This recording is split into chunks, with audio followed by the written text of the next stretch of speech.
there, Sapsanamma. Let's begin with the headlines of the hour. Minister for Law Dhanaraj Gurung says bill related to transitional justice to be concluded by majority process if required. Claims of endorsing federal police bill as well. Leakage of electricity curbed in Bhaktapur with the active role of Nepal Electricity Authority. Actions taken against 331 so far this fiscal year. Former Pakistan Prime Minister Imran Khan and his wife jailed for 14 years in graft case in charge of illegally selling state gifts comes as a third conviction for the legendary cricketer in the last few months. And Nepal posts a target of 170 runs for Bangladesh at the Super 6 stage of the ICC Under-19 Cricket World Cup. Poor batting display continues to plague Nepal.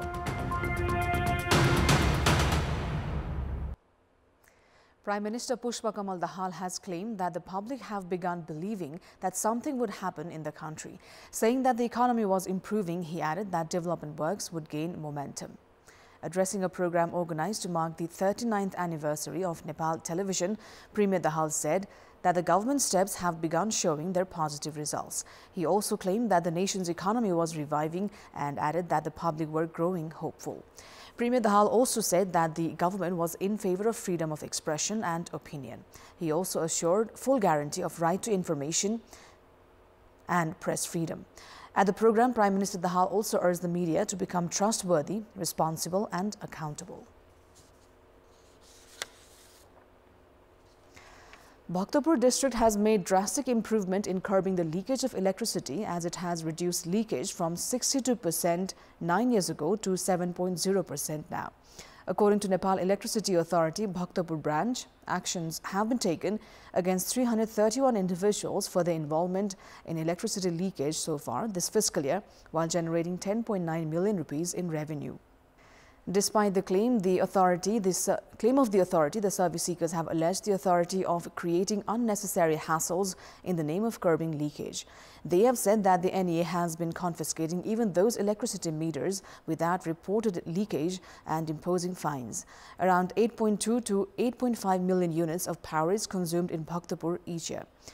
The NEA has said that of the total electricity consumption, electricity leakage amounts to 250,000 units.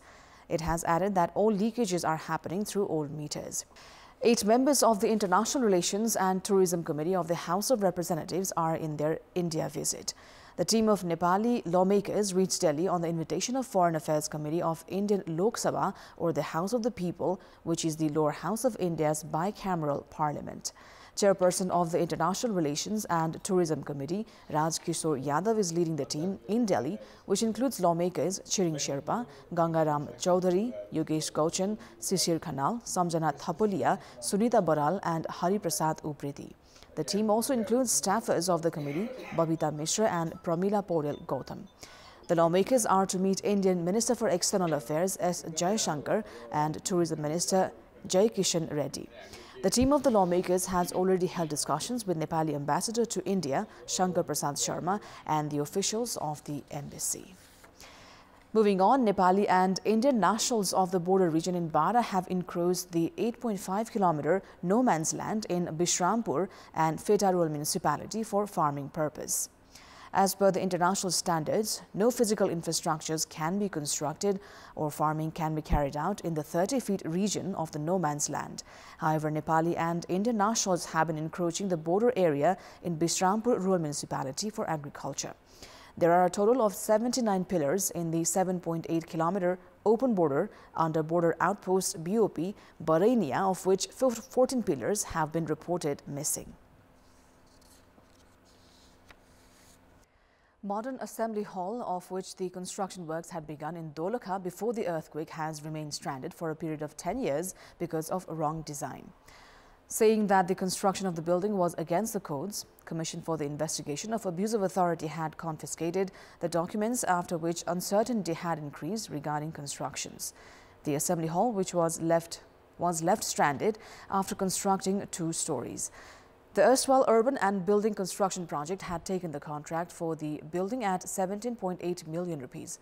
Despite the initial cost of construction estimated at 20 million rupees, the cost is now expected to have reached 100 million. The project has said that issues have surfaced because of a wrong design. Despite beginning rubber farming in Jhapa 3 decades ago, production has not seen expected growth. A 3-day training on rubber nursery management, collection and purification has been held in Jhapa with the objective of increasing rubber production. 24 farmers of the district are attending the training in Mechinagar municipality, ward number 10 of Jhapa. The training has been coordinated by the rubber zone of the Prime Minister Agriculture Modernization Project. A total of 43 firms at individual, community forests and cooperatives and companies are farming rubber over an area of 257 hectares in 9 local levels in the district. More than 1 metric ton of rubber is produced per hectare. Mundum Tourism Festival has been organized for the first time in Kalangatar of Pachthar. Kirat religious figures have shared their blessings at the festival based on Kirat philosophies and Mundum. A full statue of Nepal's 16th national hero and a prominent Kirat religious figure, Falgunanda Lingden, was also unveiled on the occasion. The festival, which began on 28th of January, concluded today. Kirat followers and from Pachthar, Ilam, Dhankuta and Terathum, among other places, had attended the festival. With the objective of promoting Maithili language, art and culture, a 5-day international dance festival is being organized in Janakpur Dham starting Thursday. Organizing a press conference, Chairperson of Maithili Development Trust, Jivanath Chaudhary, informed that all preparations for the 5-day international dance festival has been completed. The festival is also to hold discussions on several topics related to Mithila and Madhesh region. The festival, which will be held at the Mahendra Narayan Nidhi Mithila Culture Center in Janakpur Dham, will be attended by more than 100 speakers and artists from Nepal and India. Now, remittance sent by those who have left for foreign employment has been serving as the backbone of the national economy of the country. The amount sent by those working abroad has not just helped their families make ends meet in Nepal, but has also changed their lifestyle. Many are also purchasing assets, including land and houses, funding the education and treatment of the children, while also making investments to generate revenue. Husband of Kalpana Gandharva of Kajipowa Tollubesi of Tansin Municipality, Ward number 7, Shyam is in Dubai for foreign employment.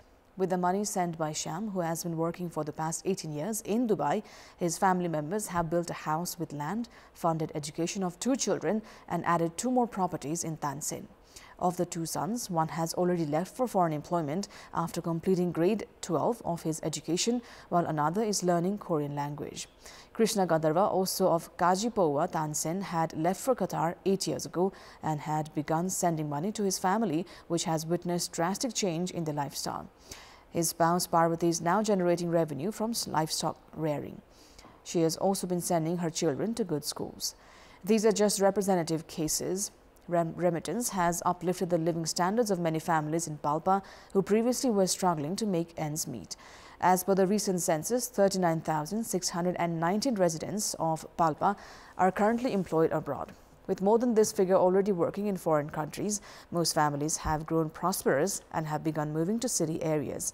According to local levels of Palpa, those returning from abroad have also begun engaging in revenue-generating activities on their own.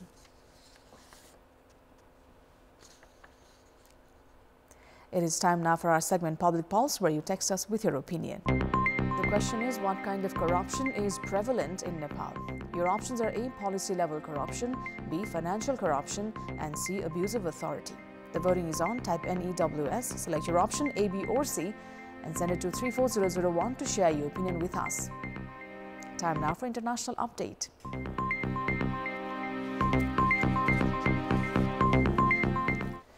Pakistan former Prime Minister Imran Khan and his wife Bushra Bibi have been jailed for 14 years, the second sentence handed to Pakistan's former Prime Minister in 2 days.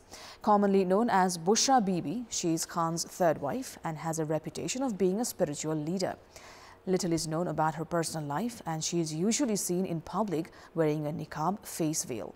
The sentencing by an anti-graft court in Islamabad comes a day after Imran Khan was handed a 10-year jail term in another case in which he was convicted of revealing state secrets, and a week before national elections. Imran Khan was also handed a 3-year prison sentence in August by another court, which was later suspended for selling gifts worth more than $500,000 in state possession and received during his 2018-22 premiership. The former cricketer has said that he legally purchased the items.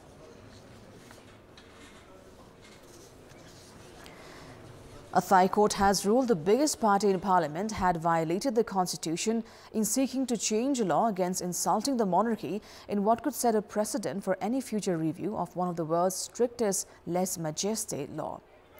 The Move Forward party won last year's election on a progressive platform that included a once unthinkable proposal to amend the lèse majesté law, which carries penalties of up to 15 years in jail for each perceived insult of Thailand's powerful crown. Speaking to reporters following the ruling, former Move Forward party leader Peter Limjaronrath insisted that the plan was not an attempt to deteriorate the monarchy, but rather to find a consensus for Thailand to move forward politically. In a country where reverence for the monarch has for decades been promoted as central to national identity, the law under which at least 260 people have been prosecuted in the past few years is seen by many royalists as sacrosanct. Malaysia's Sultan Ibrahim from the southern state of Johor was sworn in as the country's new king today, taking the oath of office in a ceremony at the National Palace in Kuala Lumpur. Under a unique system of monarchy, the heads of Malaysia's 9 royal families take turns to be the king, known as the Yang di Pertuan Agong, every 5 years.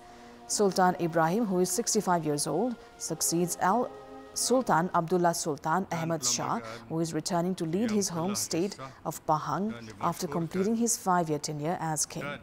Known for his large collection of luxury cars and motorbikes, Sultan Ibrahim has a wide range of business interests from real estate to mining, including a stake in Forest City, a $100 billion China-backed land reclamation and development project of Johor. Sultan Ibrahim's ascension as king comes amid renewed political tensions in Malaysia. While the monarchy plays a mostly ceremonial role in Malaysia, its influence has grown in recent years, prompting the king to wield rarely used discretionary powers to quell political instability. Israel's army has released a video showing ground soldiers operating in Gaza and airstrikes on what it said were Hamas targets, as the Palestinian militant group said it had received and was studying a new proposal for a ceasefire and release of hostages in Gaza. The New Deal proposal, presented by mediators after talks with Israel, appeared to be the most serious peace initiative for months in the Israel-Hamas war. A senior Hamas official told it involved a 3-stage truce during which the group would first release the remaining civilians among hostages it captured on 7th of October, then soldiers, and finally the bodies of hostages that were killed. It was the first time since the collapse of the only brief truce of the war so far in late November that details have been released of a new proposal being considered by both the sides. According to Gaza's health authorities, more than 26,000 Palestinians have been killed in Israeli bombardments in the war so far. Now, it's been over a month since a deadly 7.6 magnitude earthquake hit Japan's west coast. Survivors are now having to ration water amid scarcity, and authorities fear those living in evacuation centers could fall sick due to unsanitary conditions. For a month now, taps have remained dry, and many of the survivors are having to make daily compromises in water consumption. Over 230 people died in the magnitude 7.6 earthquake, Japan's deadliest in 8 years, which left 44,000 homes fully or partially destroyed and a total of 40,000 with no running water, according to data from Ishikawa Prefecture. More than 13,000 survivors of the 7.6 magnitude earthquake in Japan are living in evacuation centers, and authorities fear a public health crisis lies ahead should survivors continue to spend weeks in subpar living conditions. Over 900 deaths from the devastating Kobe earthquake of 1994 happened after the quake, due in part of the spread of flu and lack of medical care at evacuation centers. Authorities in Ishikawa Prefecture are set to begin vaccinating evacuees for influenza on Thursday. South Korean President Yoon Suk-yeol has warned that North Korea could stage provocations such as armed actions near the shared border, drone intrusions, cyber attacks, or spreading fake news to interfere in April's parliamentary elections. Yoon made the remarks as he convened an annual meeting of the Central Integrated Defense Council that brings together the military, government and civil defense entities. Seoul's Defense Council meeting this year was specifically designed to examine practical ways of responding under various scenarios to North Korean provocations, including long-range artillery and electromagnetic pulse attacks, Yoon's office said. In recent weeks, Pyongyang has ramped up tensions on the Korean peninsula with missile tests and verbal threats against Seoul and Washington, while scrapping its decades-long goal of a peaceful reunification and redefining the South as a separate enemy state. A thick blanket of fog shrouded China's financial hub of Shanghai, suspending several ferry routes temporarily. Shanghai Central Meteorological Observatory updated its warning signal for heavy fog to orange on Wednesday morning, with visibility less than 200 meters in most areas of the city over the next several hours.